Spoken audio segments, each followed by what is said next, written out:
Welcome students. आज हम BRS का प्रैक्टिकल क्वेश्चन नंबर 20 करेंगे। ये रहा क्वेश्चन आपकी स्क्रीन के ऊपर। ठीक है, चलिए शुरू करते हैं इसको।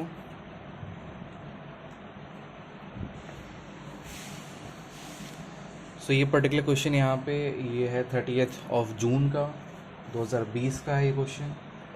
और यहाँ पे लिखा हुआ है the passbook of Shri Mahavir Prasad, ये हमारे ओनर हैं, शोड अ बैलेंस ऑफ 22,000। ठीक है, कुछ मेंशन नहीं है पॉजिटिव या नेगेटिव, तो ये पॉजिटिव बैलेंस होगा। तो पासबुक का पॉजिटिव बैलेंस होता है क्रेडिट। तो यहाँ पे हम लिखेंगे credit balance as per passbook. ठीक है, और अमाउंट हो गई आपकी प्लस आइटम्स में 22,000। ठीक है, आई होप कि आपको यहाँ तक सही होगा, बेसिक है ये तो। चलिए इसके बाद आते हैं स्टेटमेंट्स पे। पहला स्टेटमेंट है हमारा, Mahavir Prasad had paid in to bank on 26 June 4 cheques. ठीक है, 3,000, 6,000, 8,000 एंड 10,000। यहाँ पे 4 चेक्स क्या किए गए हैं, बैंक में डिपॉजिट किए गए हैं। Of these the cheque for 6,000 was credited by the bank in July 2020। ये जो 6,000 का चेक है ये बैंक ने जून में क्लियर नहीं किया है। ठीक है, तो कैश बुक जब हमने डिपॉजिट किया है, बैंक में पे किया है, हमने अपना कैश बुक बढ़ाया होगा। पासबुक पूरी तरह से अभी नहीं बढ़ा है बिकॉज कि 6,000 का चेक अभी तक क्लियर नहीं हुआ है, तो पासबुक कंपैरेटिवली कम होगा। तो हम क्या करेंगे, अपने पासबुक को हम बढ़ाएंगे। यहाँ पे हम लिखेंगे check deposited but not credited, कितने से, 6,000 रुपये से। चलिए नेक्स्ट आते हैं अगले ट्रांजैक्शन की तरफ। On 23 June 3 checks were drawn for 12,000, 13,000 and 16,000. The first 2 checks were presented to the bank for payment in June and the third in July. तो यहाँ पे हमने क्या किया, 3 चेक्स ड्रॉ किए हैं, 12,000, 13,000 और 16,000 के। इनका ये कहना है कि जो स्टार्टिंग के 2 चेक्स हैं 12,000 वाले और 13,000 वाले, ये जून में प्रेजेंट हो गए हैं, उनका पेमेंट हो गया है। बट ये जो 16,000 का जो चेक था, थर्ड चेक, ये बैंक को अभी तक प्रेजेंट नहीं हुआ है। तो जब आप चेक ड्रॉ करते हो, आप क्या करते हो, तुरंत अपना कैश बुक कम कर लेते हो, क्योंकि पता है पैसा हमारे अकाउंट से कटने वाले हैं, तो हम अपना कैश बुक कम कर लेते हैं। बट यहाँ पे पासबुक पूरी तरह से कम नहीं हुआ है बिकॉज यहाँ पे सारे चेक्स क्लियर नहीं हुए हैं।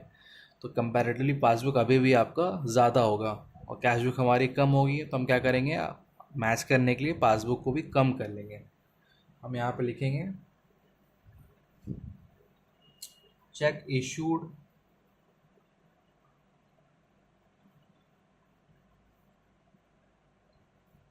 बट नॉट प्रेजेंटेड, अमाउंट हो गई आपकी 16,000 रुपये, 16,000।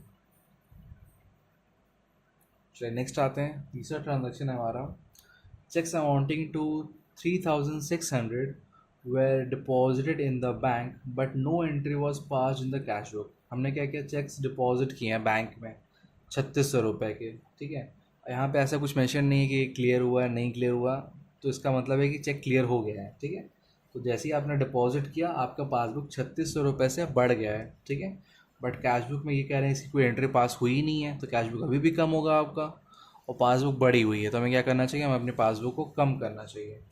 हम यहाँ पे लिखेंगे no entry made for cheque deposited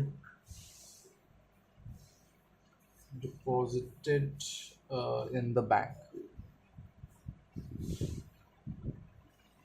ठीक है, इसकी एंट्री नहीं हुई थी, हम अभी एंट्री कर लेंगे इसकी। 3,600 रुपये, 3,600। नेक्स्ट ट्रांजेक्शन है हमारा, bank charges entered in cash book twice. Bank charges cash book में 2 बार रिकॉर्ड हो गए हैं, तो कैश बुक आपका 2 बार कम हो गया। 50 रुपये कम हुआ और फिर 50 रुपये फिर कम हो गया, बेसिकली टोटल 100 रुपये कम हो गया। बट पासबुक में एक ही बार एंट्री हुई होगी, तो पासबुक सिर्फ 50 रुपये से कम होगा। तो हमें अपने पासबुक को मैच करना है कैश बुक के साथ, और हम सारे चेंजेस पासबुक में कर रहे हैं, तो हम एक बार फिर से अपने पासबुक को कम कर लेंगे 50 रुपये से। हम यहाँ पर लिखेंगे बैंक चार्जेस,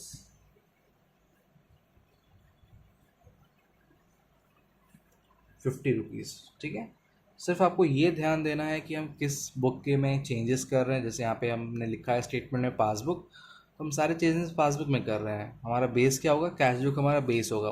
कैश बुक में जो भी अमाउंट है, जैसे भी अमाउंट है, ठीक है, उसको आप सोचने मत जाओ कि भाई ऐसा नहीं होना चाहिए था, वैसा होना चाहिए था। आपको कैश बुक के साथ इसको मैच करना है, बेसिक चीज़ है। ठीक है, तो अगर कैश बुक में 2 बार एंट्री हुई है, कैश बुक 2 बार कम हुआ है, तो हमें अपने पासबुक को भी उससे मैच करने के लिए 2 बार कम करना पड़ेगा। तो हमने यहाँ पे बैंक चार्जेस यहाँ पे 50 रुपीज़ लिख लिए। ठीक है, चलिए नेक्स्ट है आपका, जो कि हमारा लास्ट ट्रांजेक्शन भी है इस क्वेश्चन का। Cheques received entered twice in the cash book, 3200 रुपये। तो चेक यहाँ पे रिसीव हुआ है और इसकी 2 बार एंट्री हुई है कैश बुक में, तो कैश बुक 2 बार 3200 रुपये से बढ़ाया गया है। बट पासबुक में तो सिर्फ एक ही बार ही एंट्री हुई होगी, तो हम क्या करेंगे, 3200 रुपये से हम भी एक बार और इंक्रीज़ करेंगे। हम लिखेंगे, सेम यही स्टेटमेंट आप चाहो तो कोट कर सकते हो, check received entered twice in cash book, और ये अमाउंट हो गया आपकी 3200। ठीक है, हमने सारे ट्रांजेक्शन्स लिख लिए हैं। आइए टोटल करते हैं। सो माइनस आइटम का टोटल है आपका 16 और ये 19,650। ये आपका माइनस आइटम्स का है। प्लस आइटम्स की बात करें तो यहाँ पे 22, 20, ये 28, 31,200। ठीक है, तो ज़ाहिर सी बात है माइनस प्लस आइटम्स यहाँ पे ज़्यादा आ रहा है आपका। तो ये हो गया आपका 350, 550, 11,550। जी हाँ, आ रहा है आंसर 11,550। और ये प्लस आइटम ज़्यादा था इसलिए हमने प्लस में लिखा है। पासबुक से क्वेश्चन शुरू किया था, हम कैश बुक पे ख़त्म करेंगे। कैश बुक का पॉजिटिव होता है क्या, डेबिट। स्टेटमेंट लिखा जाएगा, debit balance as per cash book. ठीक है, तो हमने स्टेटमेंट यहाँ पे पूरा कर लिया है। तो आई होप स्टूडेंट्स आपको ये क्वेश्चन समझ में आया होगा। बट फिर भी आपको कोई डाउट रह जाती है तो आप एज़ यूजुअल आप कमेंट में पुट कर सकते हो, मैं उसको सॉल्व करने की कोशिश करूँगा। ठीक है, थैंक यू स्टूडेंट्स।